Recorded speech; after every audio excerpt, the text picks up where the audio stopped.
ঢাকা বিশ্ববিদ্যালয়ের sir A.F. Rahman হল ছাত্র দলের সাহিত্য প্রকাশনা বিষয়ক সম্পাদক শাহরিয়ার আলম ছুরিকাঘাতে হত্যার প্রতিবাদে আয়োজিত আজকের এই বিক্ষোভ মিছিল পরিবর্তন সংক্ষিপ্ত সমাবেশে উপস্থিত রয়েছেন বাংলাদেশ জাতীয় ছাত্র দল কেন্দ্রীয় সংসদের বিপ্লবী সাধারণ সম্পাদক জনাব নাসির উদ্দিন নাসির, ঢাকা বিশ্ববিদ্যালয় ছাত্র দলের সংগ্রামী সভাপতি গণেশ চন্দ্র রায় শিপন, গণেশ চন্দ্র রায় সাহস, সাধারণ সম্পাদক নাহিদুজ্জামান শিপন, ছাত্রদল কেন্দ্রীয় সংসদের বিপ্লবী সিনিয়র যুগ্ম সাধারণ সম্পাদক শ্যামল মালুম সহ সহসভাপতির বৃন্দ, যুগ্ম সাধারণ সম্পাদক বৃন্দ এবং উপস্থিত রয়েছেন ঢাকা বিশ্ববিদ্যালয়ের বিভিন্ন হল পর্যায়ের নেতৃবৃন্দ এবং ছাত্রদলের অপর নেতৃবৃন্দ। সবাইকে আমি আমার ব্যক্তিগত পক্ষ থেকে এবং ছাত্রদল কেন্দ্রীয় সংসদের পক্ষ থেকে কৃতজ্ঞতা জানাচ্ছি। সংগ্রামী উপস্থিতি, গতকাল রাত 12টার দিকে ঢাকা বিশ্ববিদ্যালয় সংলগ্ন এলাকায় বাংলা একাডেমির সম্মুখে যে নারকীয় হত্যাকাণ্ডের শিকার হয়েছে আমাদের ভাই সাম্য, তার প্রতিবাদে গতকাল রাত থেকে ঢাকা বিশ্ববিদ্যালয় ক্যাম্পাস উত্তপ্ত উত্তাল হয়েছে। তার সহপাঠীরা এবং ছাত্রদলের আপামর নেতা কর্মীরা, সাধারণ শিক্ষার্থীরা এই হত্যাকাণ্ডের প্রতিবাদে মুখর হয়েছে এবং আমরা ছাত্রদলের পক্ষ থেকে তাদের প্রতি কৃতজ্ঞতা জানাচ্ছি। সেই সাথে স্মরণ করে দিচ্ছি, গতকাল রাত থেকে আজকের এই সময় পর্যন্ত আমাদের সম্মানিত বিসি স্যার এবং প্রক্টর স্যারের তাদের কাছ থেকে স্পষ্ট কোনো বক্তব্য এখন পর্যন্ত আমরা পাইনি।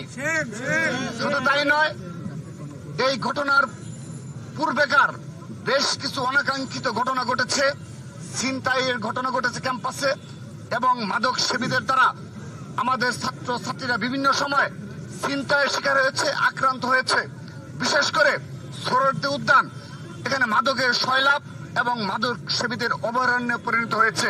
কিন্তু তাদের যে ঢাকা বিশ্ববিদ্যালয়ের নিরাপত্তার গাফিলতি রয়েছে এবং তাদের যে মূল দায়িত্ব ছিল সাধারণ শিক্ষার্থীদের নিরাপত্তা নিশ্চিত করা এবং ছাত্রলীগের দোষরদের বিচার নিশ্চিত করা, এই দুইটি ইস্যুতে আজকে এখন পর্যন্ত তাদের কোনো স্পষ্ট বিবৃতি বক্তব্য আমরা পাইনি। আমরা নিন্দা জানাচ্ছি, প্রতিবাদ জানাচ্ছি। তাদের এ ধরনের নীরব ভূমিকা আমাদের মনে নানাবিধ প্রশ্ন জাগে যে তারা আদৌ সত্যিকার অর্থে ঢাকা বিশ্ববিদ্যালয়ের সাধারণ শিক্ষার্থীদের নিরাপত্তা দেওয়ার মতো তাদের সামর্থ্য রয়েছে কি না। শুধু তাই নয়, আমরা বিগত সময়ে বলেছি এই সাম্যের হত্যাকাণ্ডের মধ্যে স্পষ্ট হলো এই সম্মানিত বিসি স্যার এবং এই প্রক্টর স্যারের নেতৃত্বে যারা দায়িত্ব রয়েছে তাদের দ্বারা সম্ভবত ছাত্রলীগের সন্ত্রাসীদের বিচার করা সম্ভব না। যারা বিগত সময়ে এই ক্যাম্পাস সোহরাওয়ার্দী উদ্যানকে মাদক মুক্ত করার মতো সামর্থ্য রাখে না এবং বিভিন্ন সময়ের যে অপরাধ সংঘটিত হয়েছে এবং ঢাকা বিশ্ববিদ্যালয়ের পার্শ্ববর্তী এলাকাতে যেভাবে মাদক সেবীদের আড্ডা বজায় রয়েছে, তার বিরুদ্ধে তাদের সামান্যতম আজকের দিন পর্যন্ত পদক্ষেপ আমরা লক্ষ্য করিনি। সে কারণে আমরা স্পষ্টভাবে বলতে চাই, তারা আদৌ সাধারণ শিক্ষার্থীদের দাবি এবং জুলাই আগস্ট আন্দোলনের গণঅভ্যুত্থানের প্রধান যে দাবি ছিল যে ছাত্রলীগের সন্ত্রাসীদের বিচারের আওতায় নিয়ে আসতে হবে, আমরা মনে করছি এই প্রশাসন দ্বারা হয়তোবা সে কাজ সম্পন্ন করা সম্ভব না। শুধু তাই নয়, নীল দলের শিক্ষকরা যারা সরাসরি গণহত্যার সাথে সরাসরি সম্পৃক্ত ছিল, বিভিন্ন সময় ছাত্রলীগ সহ খুনি হাসিনাকে স্বৈরাচারী বানানোর ক্ষেত্রে যারা কারিগর হিসেবে ভূমিকা পালন করেছে, তাদের বিষয়েও তারা পুরোপুরি নীরব ভূমিকা পালন করে যাচ্ছে। আমরা নিন্দা জানাচ্ছি, প্রতিবাদ জানাচ্ছি।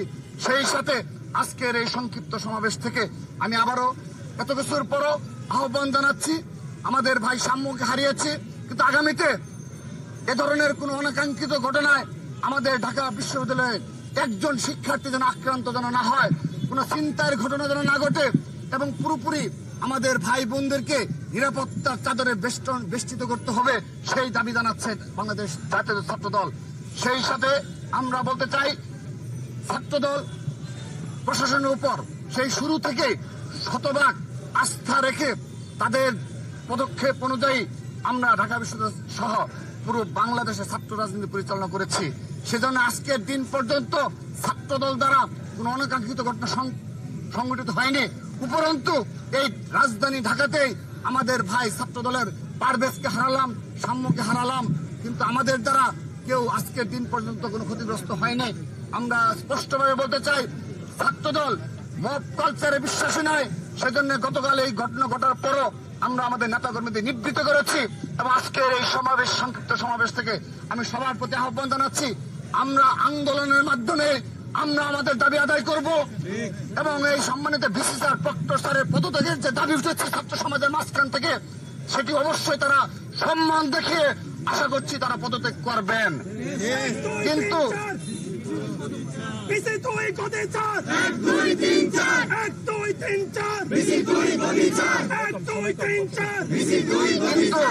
আমরা আমাদের দাবির পক্ষে রাজপথে থাকবো, ঢাকা বিশ্ববিদ্যালয় ক্যাম্পাসে আমাদের আন্দোলন চলমান থাকবে।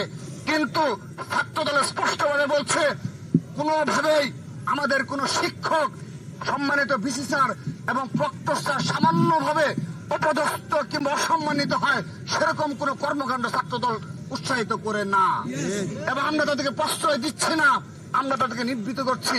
উপরন্তু সম্মানিত ভিসি স্যার গতকাল যে ধরনের আচরণ করেছে সাধারণ শিক্ষার্থী তথা ছাত্রদলের নেতাকর্মীদের সাথে, আমরা সেই ঘটনার নিন্দা জানাচ্ছি, প্রতিবাদ জানাচ্ছি। আমরা আশা করব ছাত্রদল দ্বারা কোনোভাবেই কোন শিক্ষক সামান্যভাবে অপদস্থ কিংবা অপমানিত হবে না। আমরা রাজপথে আমাদের অবস্থানের মাধ্যমে সাধারণ শিক্ষার্থীদের নিয়েই আমরা আমাদের দাবি আদায় করে ছাড়বো। সম্মানিত উপস্থিতি, সর্বশেষ আরেকটি বিষয় উল্লেখ করতে চাই।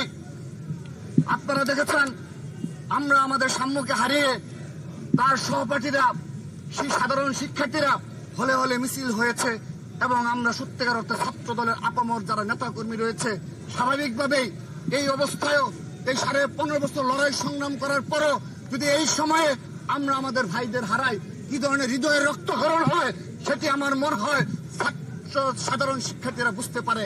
কিন্তু এখনো এই দেশে একটি গোষ্ঠী রয়েছে, নিষিদ্ধ সংগঠন রয়েছে, গুপ্ত সংগঠন রয়েছে, যারা এই ঘটনাকে কেন্দ্র করে বিভিন্ন সোশ্যাল মিডিয়ায় এখনো প্রপাগান্ডা অব্যাহত রেখেছে। আমরা নিন্দা জানানোর ভাষা নেই। এরা হলো 71-এর পরাজিত শক্তি, যাদের কোনো লজ্জা শরম নেই এবং যারা যে কোনো বিষয়ে তাদের সেই 71 সালের যে ভূমিকা, সেই ভূমিকাকে সোশ্যাল মিডিয়া স্মরণ করিয়ে দেয় যে তারা কতটা হিংস্র হতে পারে, নৃশংস হতে পারে। ছাত্রদল তার ভাইকে হারিয়ে বিভিন্ন দাবি থাকতেই পারে, সেই দাবি বিবেচনা করবে সাধারণ শিক্ষার্থীরা, বিশ্ববিদ্যালয়ের প্রশাসন। কিন্তু তারা বিগত সময়ে যেভাবে অপপ্রচার চালিয়ে যাচ্ছে, এই সাম্য হত্যার পরও সাম্য সেই ঘটনা থেকে নিস্তার পায়নি, তারা বিভিন্ন অপপ্রচার চালিয়ে যাচ্ছে। আমরা নিন্দা জানাচ্ছি। একই সাথে আরেকটি কথা বলতে চাই, যদি আগামীতে এই রাজধানী ঢাকা সহ সারা বাংলাদেশে একজন ছাত্র দলের নেতা কর্মী আক্রান্ত হয় এবং ইন্টারিম সরকার যদি কোনো ব্যবস্থা না নেয়, আমরা সরাসরি সেই সরকারের পদত্যাগের দাবিতে ছাত্রদল রাজপথে নামবে। আমরা কোনো ছাড় দিয়ে কথা বলবো না, আমরা কোনো রক্ত চোখকেও ভয় করি না। আমরা আবারও হুঁশিয়ারি উচ্চারণ করছি, এই ঘটনার সাম্য হত্যার পুঙ্খানুপুঙ্খ বিচার করে সবাইকে খুনিদের গ্রেপ্তার করে দ্রুততম সময়ে সাজা নিশ্চিত করার আহ্বান জানাচ্ছি। এবং সেই সাথে এই গতকালের ঘটনায় আজকের দিন পর্যন্ত, এখন পর্যন্ত বিশ্ববিদ্যালয়ের সময়তে ভিসি স্যার, প্রক্টর স্যার সহ বিশ্ববিদ্যালয়ের প্রশাসন থেকে স্পষ্ট কোনো বিবৃতি এবং নিরাপত্তার গাফিলতি নিয়ে তাদের কোনো বক্তব্য আমরা পরিলক্ষিত হয়নি। সেজন্য নিন্দা জানাচ্ছি এবং আমাদের যে দাবি, যে সাধারণ শিক্ষার্থীদের দাবির প্রতি সম্মান জানিয়ে তাদের যে দাবি উঠেছে, যে 2টি হত্যাকাণ্ড হয়েছে, অনাকাঙ্ক্ষিত পরিস্থিতি সৃষ্টি হয়েছে,